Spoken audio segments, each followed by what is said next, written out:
본문 말씀은 창세기 49장 1절에서 7절까지 말씀입니다. 함께 읽겠습니다. 야곱이 그 아들들을 불러 이르되 너희는 모이라. 너희가 후일에 당할 일을 내가 너희에게 이르리라. 너희는 모여 들으라.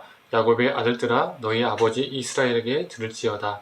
르우벤아 너는 내 장자요 내 능력이요 내 기력의 시작이라. 위풍이 월등하고 권능이 탁월하다마는 물의 끓음 같았은지 너는 탁월하지 못하리니 네가 아버지의 침상에 올라 더럽혔음이로다. 그가 내 침상에 올랐었도다. 시므온과 레위는 형제요 그들의 칼은 폭력의 도구로다.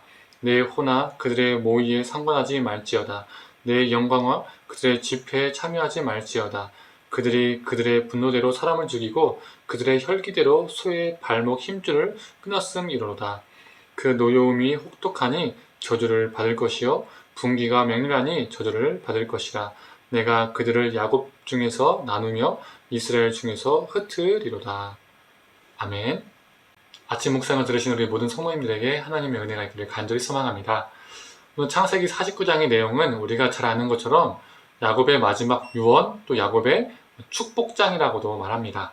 오늘 본문에서 야곱의 아들들 중에 르우벤과 시므온과 레위의 이야기가 나옵니다. 앞에서 언급한 것처럼 49장은 야곱의 축복장이라고 말하지만 야곱이 르우벤과 레위, 시므온에게 한 말은 축복이라고 말하기보다는 저주와도 같습니다.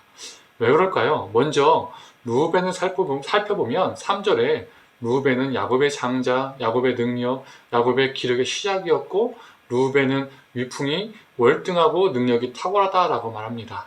그러나 서모 비라와 통간을 했었습니다. 즉 근친상간을 한 것이죠.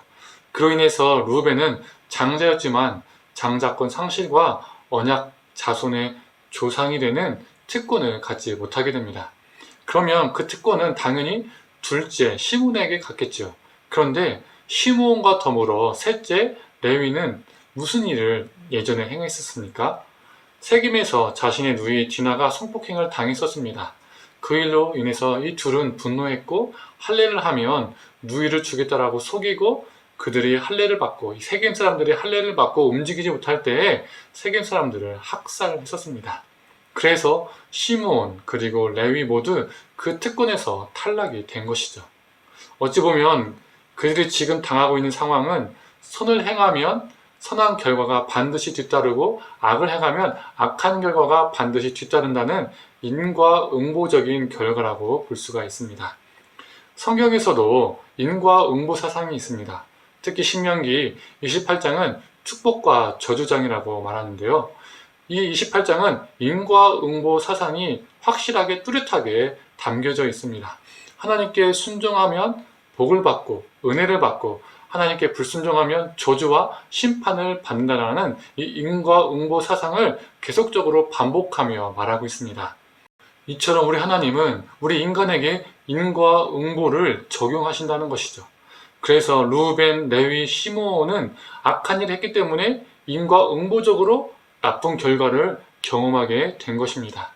그런데 어떻게 보면 세상의 일반적인 인과응보와 하나님의 인과응보가 별 다를 바 없어 보이는 것처럼 보입니다. 세상의 일반적인 인과응보도 하나님의 인과응보도 선한 일을 하면 복이, 악한 일을 하면 저주가 임하는 것이기 때문에 차이가 없어 보입니다. 그런데 과연 그럴까요? 세상의 일반적인 인과응보와 하나님의 인과응보는 완벽하게 똑같을까요? 아닙니다. 다릅니다. 차이점이 있습니다. 그렇다면 세상적인 일반적인 인과응보와 하나님의 인과응보는 무엇이 다를까요? 신명기 33장은 모세의 축복장이라고 합니다. 오늘 본문이 야곱의 축복장이라고 한다면 신명기 33장은 모세의 축복장이죠. 모세가 야곱의 자손인 이 12지파에게 축복하는 내용이 담겨져 있습니다. 신명기 33장 6절은 르우벤에 관한 이야기가 나오는데요. 그 내용은 이렇습니다. 르우벤은 죽지 아니하고 살기 원하며 그 사람 수가 적지 아니하기를 원하나이다. 어디에도 르우벤 후손들에게 향한 저주가 나와 있지 않습니다. 축복의 내용만 나와 있습니다. 특히 레위 지파를 주목해 볼 필요가 있습니다. 다른 지파는 한 줄씩만 이 신명기 33장에 나오는데 이 레위 지파는 8절에서 11절까지 총 5절이 할애되어서 레위지파를 향한 축복이 가득 차 있습니다. 그 축복의 내용 중에서 마지막 부분인 제가 11절을 읽어보도록 하겠습니다. 여호와여 그의 재산을 풍족하게 하시고 그의 손의 일을 받으소서. 그를 대적하여 일어나는 자와 미워하는 자의 허리를 꺾으사 다시 일어나지 못하게 하옵소서. 축복하지 않습니까? 다른 대적들이 그를 침범하지 못하게, 대적하지 못하게, 공격하지 못하게 해달라고 축복을 하고 있습니다. 오늘 본문 창세기 49장 7절을 보면 야곱은 레위에게 대놓고 저주받으라고 말하고 있습니다.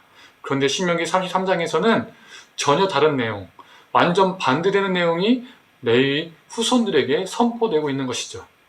이게 무엇을 말해주는 것일까요?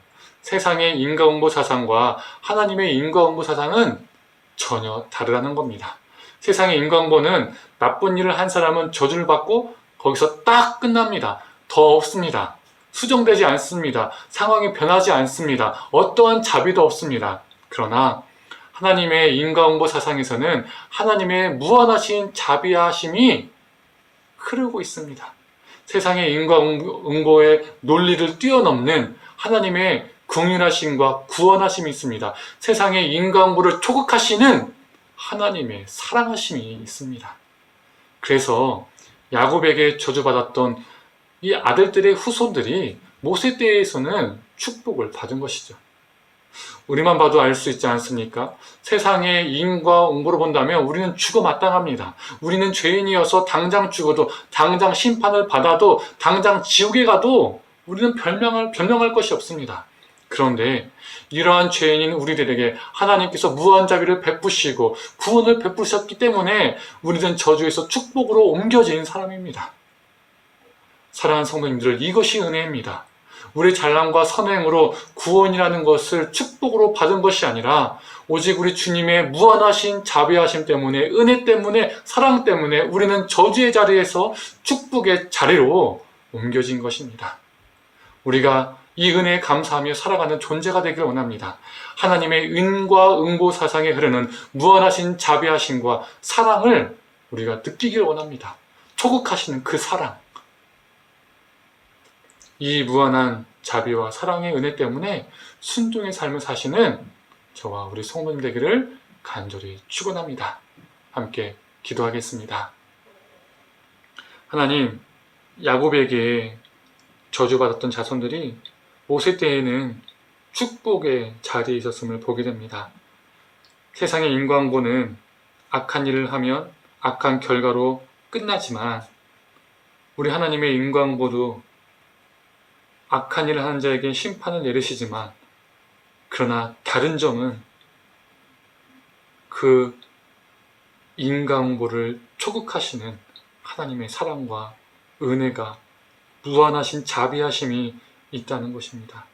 하나님, 그 무한하신 자비하심 때문에, 사랑 때문에 우리가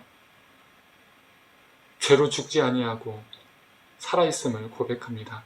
하나님, 이 은혜를 우리가 기억하면서 살게 하여 주시옵소서. 세상의 인과응보를, 일반적인 인과응보를 초극하시는 하나님의 사랑, 세상과 다른 하나님의 인과응보의 은혜, 그 은혜를 붙들고 살아가는 저와 우리 성도님 되게 하여 주시옵소서. 감사드리며 사랑에 많으신 예수님의 이름으로 기도드립니다. 아멘.